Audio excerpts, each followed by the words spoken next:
Assalamualaikum warahmatullahi wabarakatuh. Halo teman-teman semua, gimana nih kabarnya hari ini? Semoga senantiasa tetap sehat dan semangat ya, meskipun PPKM saat ini masih terus nih ada level-levelan diperpanjang gitu ya. Baik, selamat datang kembali di masa podcast yang ketiga, masa podcast UKKI Masa, Spirit Bisa. Baik teman-teman, tentunya di masa podcast yang ketiga ini kita sudah mempunyai topik yang sangat bagus untuk dibahas, relate banget sama kehidupan anak-anak milenial sekarang gitu ya. Dan tentunya sudah ada narasumber yang sangat luar biasa yang cocok banget nih dengan topik masa podcast kali ini. Baik, sebelumnya mungkin bisa saya sapa dulu ya. Assalamualaikum Kak Dela.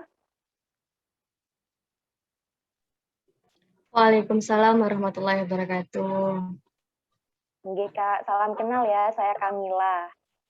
Ya, salam kenal juga. Iya, mungkin ini dulu ya Kak ya, saya bacakan CV dari Kak Dela ya sebentar. Karena katanya kalau nggak kenal nih, nggak sayang katanya. Jadi mungkin saya bisa bacakan CV dari Kak Dela dulu ya. Nama lengkapnya Putri Fadila Ayuning-Tias, nama panggilannya Kak Dela atau Kak Putri. Saya izin manggilnya Kak Dela nggih Kak. Tempat Ya, tanggal lahirnya ya Situbondo 22 Desember 1999. Asalnya dari kota Pasuruan.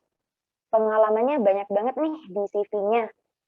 Yang pertama, pengurus Sekolah Cinta PPA Pasuruan, alumni batch 1 Sekolah Cinta PPA Pasuruan, sekretaris PPALC Pasuruan, divisi media PPALC Pasuruan, pengurus LDK UNED tahun 2018 sampai 2020, divisi fundraising Yayasan Abul Yatama Cabang Pasuruan, bendahara inspirator amal cabang Pasuruan, dan aktivitas sehari-harinya yaitu adalah Masya Allah banget nih, sedang menghafal Al-Quran, calon hafizah nih ya Kak ya, dan juga jualan online dan mengurus kepentingan dan komunitas PPA.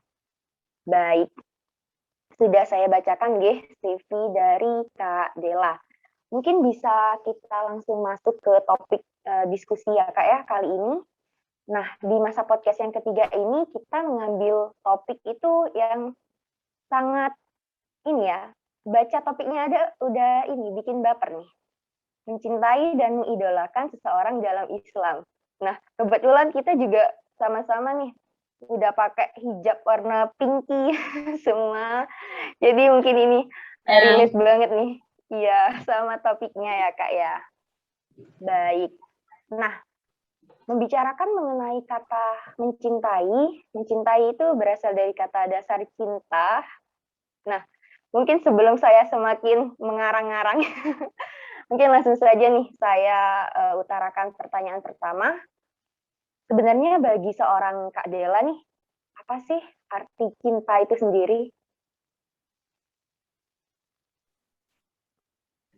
Oke, ditanya mengenai tentang cinta ya. Cinta itu kan eh, banyak cabangnya, tapi biasanya anak-anak remaja maupun anak-anak remaja maupun kalangan dari kita itu biasanya kalau menyebut cinta itu tertuju hanya pada satu orang, yaitu hanya pada lawan jenis gitu kan. Tapi sebenarnya kalau kita melihat dari perspektif yang lebih luas, bahwasanya cinta itu ada banyak macam gitu. Kita bisa mencintai seperti makhluk lain Allah, seperti hewan gitu ya, seperti kucing gitu. Atau kita bisa mencintai sahabat-sahabat terdekat kita, kemudian kedua orang tua kita. Nah, namun cinta itu kadang bisa menjerumuskan kita kalau kita tidak bisa dan tidak tahu apa saja batasan-batasan di dalam Islam yang harus kita patuhi. Jadi makna cinta dari saya pribadi adalah lebih kepada menyayangi atau melebihkan atau memberikan value kepada orang yang di sekitar kita tanpa pamrih, tanpa adanya kita untuk dibalas lagi gitu. Itu definisi cinta menurut saya seperti itu deh. Baik, bagus sekali ya definisi cinta menurut Kak Dela itu sendiri. Nah, mungkin gini Kak, karena tadi sudah ada definisi cinta dari Kak Dela ya, sebenarnya apa sih cinta dalam Islam itu Kak?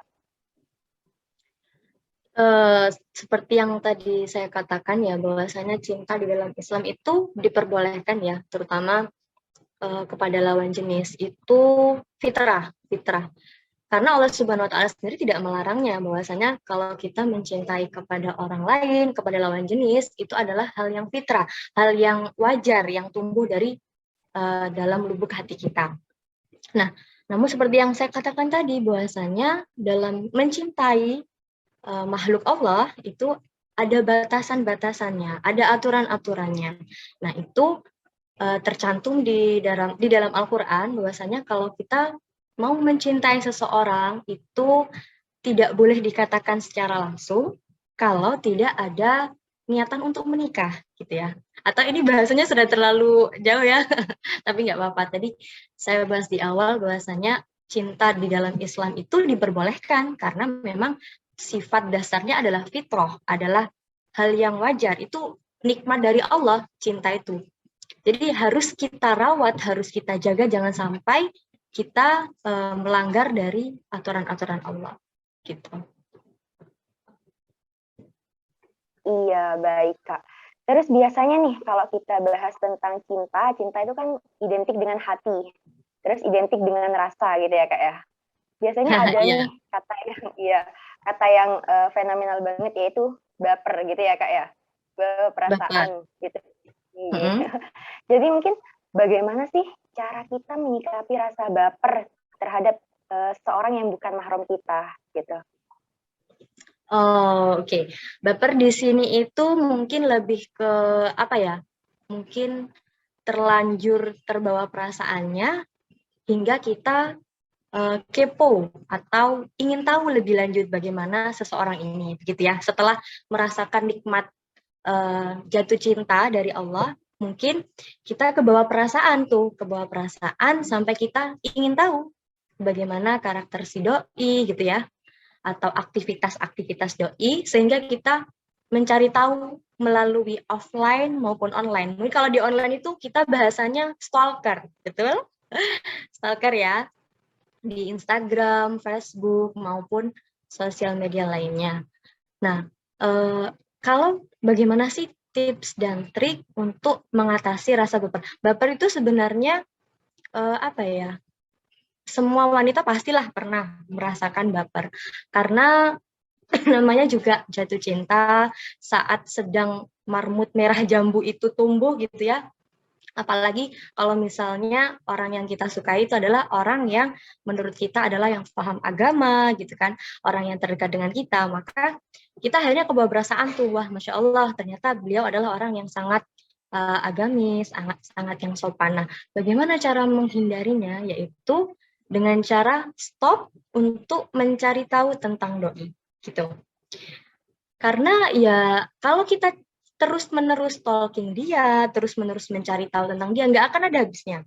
Karena juga belum tentu orang yang kita sukai bahkan akan menjadi seseorang yang akan yang akan mendampingi kita di kehidupan nantinya gitu. Jadi caranya adalah stop untuk mencari tahu dan digantikan dengan kegiatan-kegiatan dengan perkara-perkara yang baik, perkara-perkara yang manfaat. Misalnya di UKKI Ma'asa ini kan banyak sekali tuh ya kajian-kajian gitu kan secara online selama PPKM ini. Jadi kita bisa meluangkan waktu kita dengan kita mencari kegiatan-kegiatan yang positif gitu. Atau mencari kajian-kajian lainnya gitu. Sehingga waktu kita itu bermanfaat. Jadi nggak ada waktunya untuk memikirkan si doi gitu. Walaupun di dalam hati kita ada fitrah jatuh cinta kepada seseorang tersebut. Tapi tidak ada seperti rasa ingin yang lebih tahu itu lebih tinggi itu sudah nggak ada gitu. Jadi stop untuk mencari tahu tentang dia dan isi dengan kegiatan-kegiatan yang positif seperti itu. Iya, berarti intinya kita harus stop kepo gitu ya Kak ya, nggak boleh terlalu Ya, kepo gitu. benar. Iya, berarti lebih baik kita memfokuskan untuk memperbaiki diri sendiri dulu gitu ya Kak ya. Iya, sembari menunggu jodohnya datang. Iya, terus biasanya nih kalau kita uh, misal di posisi bukan orang yang menyukai nih Kak, misal di posisi orang yang disukai. Jadi kita semacam punya fans gitu ya. Nah, Oh, iya, iya. Oke, oke. ya sebenarnya gimana sih? Apakah apa sih yang harus kita lakukan gitu Kak sebagai Mempunyai fans gitu ya. manusia? Oke, iya. Jadi Kalau biar nggak misalnya, terlalu ya, ini. ya Ya, jadi silakan deh biar lanjutin. ya, jadi biar nggak terlalu ini memberikan terlalu harapan yang berlebih gitu kepada orang yang menyukai kita seperti itu Kak. Nah, ini menarik ya, ada yang fans sama kita. Kalau misalnya lawan jenis yang ngefans sama kita itu dalam kapasitas yang wajar, kayak mencintai dan maksudnya mengagumi dalam diam gitu, nggak apa-apa. Tapi kalau misalnya seseorang yang menyukai kita atau yang ngefans sama kita, dia sampai mengganggu aktivitas kita. Contohnya seperti WA terus-menerus gitu ya, DM di IG terus-menerus. Nah, itu bagaimana cara mengatasinya? Nah, di beberapa kasus nih ya, yang Kak Dela pernah temui itu, terkadang ada uhti-uhti ini, para muslimah, terkadang punya rasa yang nggak enak yang tinggi. Dia disukai sama temannya sendiri gitu, teman-teman kuliah atau teman kajian gitu. Karena dia ngerasa nggak enak, ya, karena dia ngerasa nggak enak, akhirnya setiap apa yang dibahas di lewat maupun lewat chat gitu ya sama lawan jenis tersebut, sama orang yang ngefans sama dia balas gitu. Padahal di dalam Islam itu bahwasanya tidak ada yang namanya teman antara perempuan dan laki-laki, kecuali berurusan tentang pendidikan, kemudian berurusan tentang bisnis gitu. Intinya tentang urusan-urusan yang mengikat secara syar'i, itu diperbolehkan kita berkomunikasi terhadap lawan jenis kita gitu. Jadi saya sendiri pun juga sebenarnya ada ya seperti itu ya, maksudnya yang iseng gitu kan, iseng chat WA atau lewat Facebook gitu. Tapi ya kita harus nggak usah bales sesuatu yang tidak penting. Itu karena membuang waktu kita dan mengganggu pikiran kita gitu. Jadi harus di stop, atau kalau misalnya dia berlebihan, monggo nggak apa-apa di blok gitu. Karena itu lebih baik, takutnya kita sama-sama terjerumus kepada hal-hal yang menuju kemaksiatan gitu. Iya, berarti kita harus lebih ini ya, melakukan tindakan preventif dulu gitu ya, daripada harus menyesal di kemudian hari gitu. Nah, jika kita ini dibalik Kak, jadi kita mungkin yang bisa menjadi fansnya gitu. Kita nih menjadi orang yang menyukai seseorang tapi berlebihan gitu. Sebenarnya gitu tuh boleh apa enggak sih Kak? Kalau di dalam Islam yang namanya berlebihan itu kan nggak baik ya. Jadi ada pepatah yang mengatakan bahwasanya kemarin ada yang viral kan, seperti Ustadz Agam yang baru menikah, beliau mengatakan bahwasanya untuk bukan bahan, untuk menuju ke pernikahan, bahwasanya kita tidak membutuhkan cinta sebenarnya. Cinta itu bisa ditumbuhkan ketika kita sudah selesai akad, ketika kita setelah berumah tangga. Maka Allah nanti yang akan menumbuhkan rasa cinta itu setelah akad gitu. Jadi kalau misalnya kita sekarang nih posisinya lagi suka sama orang, ya sewajarnya saja. Kita mengagumi karena kesolehannya mungkin misalnya, atau cara tutur dan perilaku dia terhadap orang tua atau terhadap sesama yang sangat sopan, itu cukup dalam hati saja gitu. Jangan sampai banyak orang tahu tentang bagaimana kita menyukai beliau. Karena nanti jadinya kalau misalnya banyak orang yang tahu, akan menjadi fitnah gitu. Jadi akhirnya, loh, Pak ini nih suka sama ini gitu ya. Ternyata misalnya tidak berjodoh, yang malu juga kita kan gitu.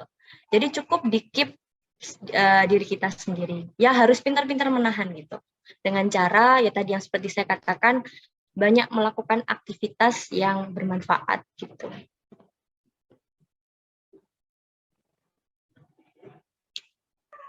Oke Kak, berarti lebih baik untuk tidak menceritakan kepada orang lain gitu ya? Ya, cukup kita sama Allah aja yang tahu. Iya, tapi sebenarnya apakah boleh sih sharing masalah hati gitu Kak dengan sahabat atau dengan orang-orang terdekat gitu? Boleh, bahkan sama orang tua juga boleh. Karena kita nggak tahu nih, Dek, bagaimana urgensi kita di usia berapa sih sebenarnya kita ini urgent banget untuk menikah. Kadang ada ya kayak beberapa remaja yang pernah saya temui gitu kasusnya di komunitas saya. Bahwasanya dia ini eh, sudah rasa cintanya itu menggebu-gebu, tapi orang tuanya baru mengetahui setelah dia mengikuti training sekolah, training PPA Team. Nah, karena baru cerita itu, akhirnya si anak karena baru mengikuti training, si anak itu akhirnya memberanikan diri untuk mengatakan kepada orang tuanya, bahwasanya saya ini sudah menyukai dengan lawan jenis itu sudah sejak lama gitu, dan memang posisinya sudah urgent, sudah keinginan untuk berumah tangga itu sudah tinggi gitu, dan pada akhirnya dia ngomong kepada orang tuanya dan sama orang tuanya dinikahkan gitu. Jadi yang justru yang lebih penting cerita itu sama orang tua sih, kayak sekedar mah aku suka sama ini gitu. Tapi kalau untuk yang lebih lebih kalau ke sahabat gitu ya, ke sahabat ke teman gitu, jangan sampai tahu gitu, karena nggak semua orang bisa menyimpan rahasia kita gitu. Jadi lebih baik ke orang tua, karena dulu saya waktu SMA pun juga pernah gitu bilang ke orang tua bahasanya pernah suka sama si X gitu misalnya. Tapi karena memang usianya belum matang untuk melakukan sebuah pernikahan, ya diberi saran oleh orang tua bahwasanya sudah ayo ganti dengan kegiatan-kegiatan yang positif gitu. Gitu deh. Iya Kak, berarti harus tahu ya kapan waktunya kita bisa sharing gitu dan juga kepada orang-orang yang tepat gitu ya, seperti orang tua. Nah, mungkin Ya. ini, ketika kita berbicara tentang menyukai seseorang gitu, kadang nih, apalagi sekarang nih ya, zaman-zaman sudah modern, globalisasi gitu, banyak sih dari kita yang juga mengidolakan gitu ya, mengagumi, mengidolakan orang-orang yang non-muslim gitu Kak. Nah, sebenarnya itu gimana sih? Gitu. Gimana tanggapan dari Kak Dela terkait hal itu? Menyukai orang non-muslim, contohnya kayak K-popers gitu ya maksudnya. Iya, bisa, bisa seperti itu, Kak. Oke, K-popers. Ini sebenarnya bahasan yang sangat sensitif ya, karena kebanyakan hampirlah mayoritas muslimah di Indonesia itu banyak yang menyukai K-popers gitu, kemudian kayak boy band Korea gitu kan ya. Nah, itu kalau menurut saya pribadi sih itu kan seperti kegemaran orang gitu ya, kegemaran orang menyukai, misal seperti menyukai musik atau menyukai apa gitu.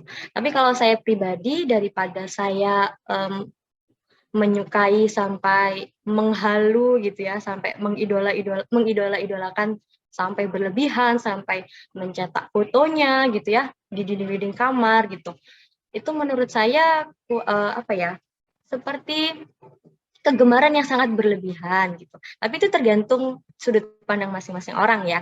Tapi kalau saya pribadi sih kurang sepakat, kita sebagai muslimah seharusnya kan kita bisa menjaga marwah kita, menjaga ifah kita gitu kan.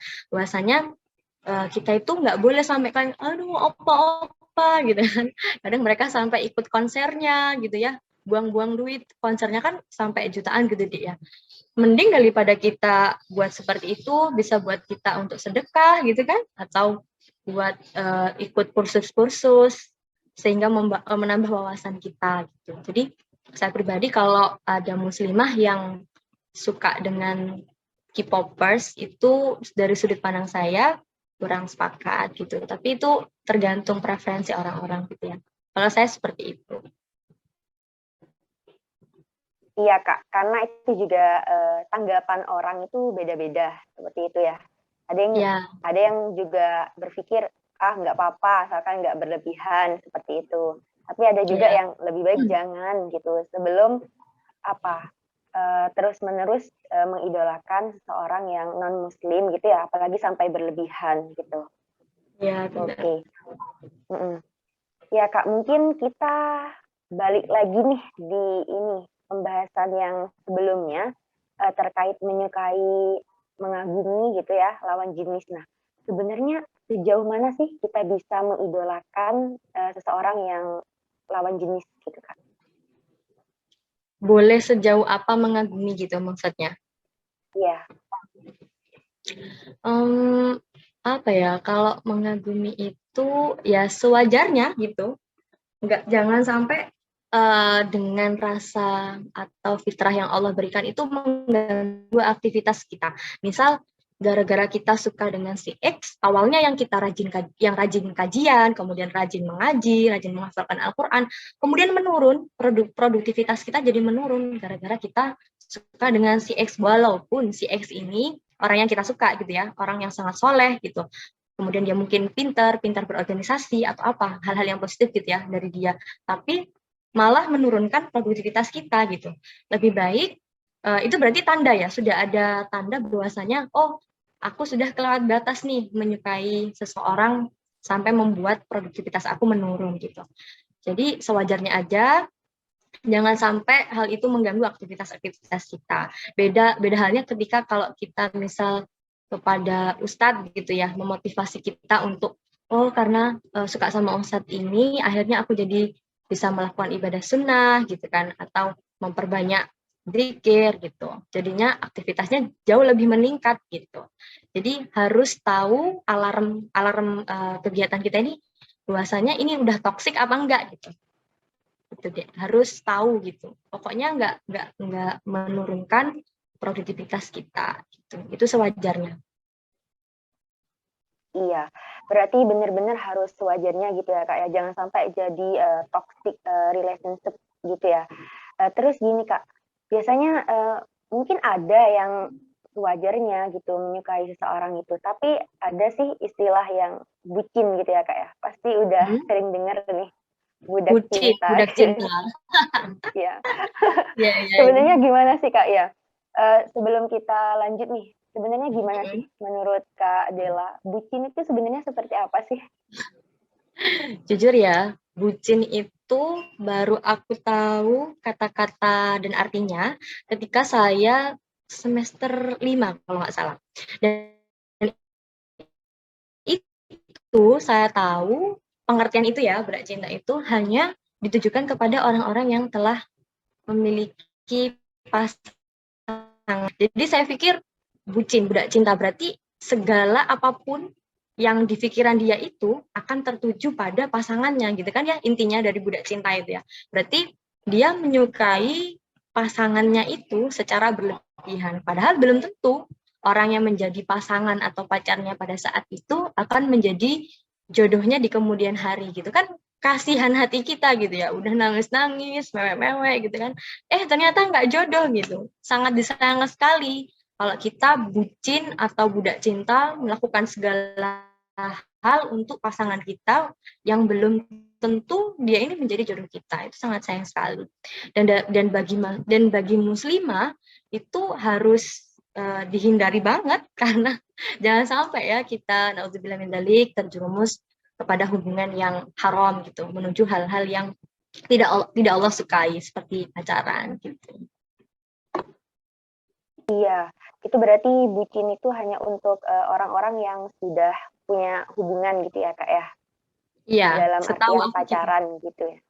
Iya, tapi mungkin jika posisinya gini Kak, misal seseorang itu belum punya hubungan, belum pacaran gitu ya, tapi dia tuh kayak yakin seseorang ini udah jodohnya dia gitu Kak. Nah, gimana nih tanggapan Kak Dela? Karena kadang susah gitu untuk membuka hati untuk orang lain karena udah terlalu yakin, padahal nggak pacaran gitu, kayak cinta dalam diam gitu Kak. Oh, cintanya dalam diam, tapi dia sudah yakin bahwasanya pasangan tersebut akan menjadi suami dia gitu ya. Iya, menurut dia. Itu susah ya. Karena itu sebenarnya relate dengan beberapa pengalaman orang-orang yang pernah saya temui, bahwasanya jangankan deh yang jatuh cinta dalam diam, banyak kok teman-teman kakak di komunitas maupun teman-teman kuliah yang sudah ta'aruf, itu pun bisa gagal gitu loh. Apalagi kita yang cuman kayak, aku mencintai dalam diam, dalam hati doang gitu, yang belum tentu akan menjadi jodoh kita gitu. Jadi kayak sebelum akad itu terlaksanakan, lebih baik kita mencintai ya sewajarnya aja gitu. Karena kita harus jaga hati gitu kan, sebagai muslimah. Takutnya kalau nggak jadi kan kita sendiri yang sakit hati gitu kan, kita sendiri yang merasa kecewa dengan peristiwa itu, misalnya nggak jadi menikah gitu kan, dan akhirnya yang dirugikan siapa? Yang muslimah itu sendiri. Akhirnya dia jadi depresi, stres gitu, yang awalnya mungkin cita-citanya dia sampai X gitu nggak tercapai hanya karena dia patah hati, kecewa dengan ekspektasi dari dia sendiri gitu. Jadi menurut saya cinta dalam diam itu boleh dan diperbolehkan memang dalam Islam. Tapi ya itu harus dinyatakan ketika kita sudah siap, untuk melaksanakan pernikahan gitu. Kayak seperti contohnya Bunda Hadijah itu kan, istri Rasulullah yang menyatakan cintanya tapi melalui perantara, itu pun nggak langsung ngomong ke Rasulullah bahwasanya ingin dinikahi, tapi melalui sepupunya gitu. Jadi bukan suatu yang sangat buruk ketika wanita itu menyatakan melalui perantara bahwasanya ingin dinikahi. Gitu deh. Baik Kak, mungkin satu pertanyaan lagi ya, pertanyaan terakhir karena waktunya sudah ini mepet. Jadi mungkin gini, tadi kita sudah berbicara cinta terhadap manusia gitu ya. Tapi mungkin terakhir nih Kak, gimana sih wujud cinta kita terhadap Allah gitu? Apa sih yang harus kita lakuin gitu Kak? Wujud kita terhadap Allah, cinta kepada Allah gitu. Ya. Kita kalau ingin menunjukkan rasa cinta kepada Allah, ya kita harus menjadi orang yang bertakwa dan beriman. Apa sih definisi orang bertakwa? Orang bertakwa kan dia yang selalu menjalani perintahnya Allah dan juga melarang dan juga tidak melarang perintah Allah gitu kan, intinya kalau ingin menjadi orang yang bertakwa. Nah, kalau saja selama hidup ini kita masih belum bisa melakukan larangan-larangan Allah itu masih kita lakukan, seperti contohnya yang banyak kita ketahui ya, kasus-kasus akhir-akhir ini banyak banget anak orang yang pacaran gitu kan, orang yang menjalin hubungan tapi tidak ada status, tapi seperti berkedok pacaran gitu kan, itu kan sama aja sebenarnya. Nah, itu sebenarnya bukan dikatakan orang yang bertakwa gitu kan, karena ya dia tidak mematuhi apa yang diperintahkan oleh Tuhannya di dalam Al-Quran gitu. Kalau kita cinta sama Allah, kalau kita pengen mengejar ridhonya Allah, kalau kita pengen mengejar cintanya Allah, ya kita harus mentaati segala peraturannya gitu. Walaupun dirasa kayak ya Allah susah banget, siapa sih yang nggak pengen pacaran gitu kan ya, orang di dunia inilah siapa sih yang nggak pengen suka sama orang lawan jenis dan jalan-jalan sama lawan jenis orang yang kita suka gitu kan, siapa yang nggak pengen. Tapi karena satu kunci, karena orang tersebut takut sama Robnya, takut sama Tuhannya, sehingga dia tidak melakukan hal tersebut gitu. Jadi dia menjauhi hal-hal perkara-perkara yang buruk seperti pacaran atau mendekati zina gitu. Jadi kalau kita pengen cinta kita dibuktikan kepada Allah, harus kita buktikan gitu. Iya, berarti kita nggak hanya fokus terhadap cinta kepada makhluk, tapi juga kepada Khalik ya, kepada Sang Pencipta gitu ya Kak ya. Iya. Mungkin sebelum kita tutup masa podcast yang ketiga ini, ada closing statement dari Kak Dela, mungkin untuk para muslimah nih di luar sana, perihal menanggapi cinta seperti itu. Oke, closing statement bahwasanya sebaik-baik hamba ialah yang kembali kepadanya gitu. Kalau kita ingin mengejar ridhonya, kalau kita ingin mengejar cintanya, kita tidak akan memaksakan takdir yang Allah berikan. Takdir yang Allah berikan, entah itu baik maupun buruk, orang tersebut akan mengatakan bahwasanya ini adalah cintanya Allah. Jadi dia ridho dengan segala keputusan dan takdir dari Allah, entah itu baik maupun buruk. Gitu. Baik Kak, terima kasih banyak untuk waktu dan insight-nya yang sudah diberikan pada masa podcast yang ketiga kali ini. Baik, Ya, kepada sama-sama.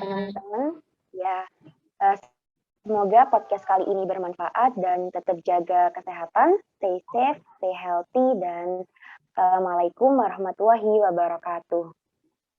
Waalaikumsalam warahmatullahi wabarakatuh. Terima kasih juga Dek Kamil ya, Dek Yusril. Iya Kak, sama-sama.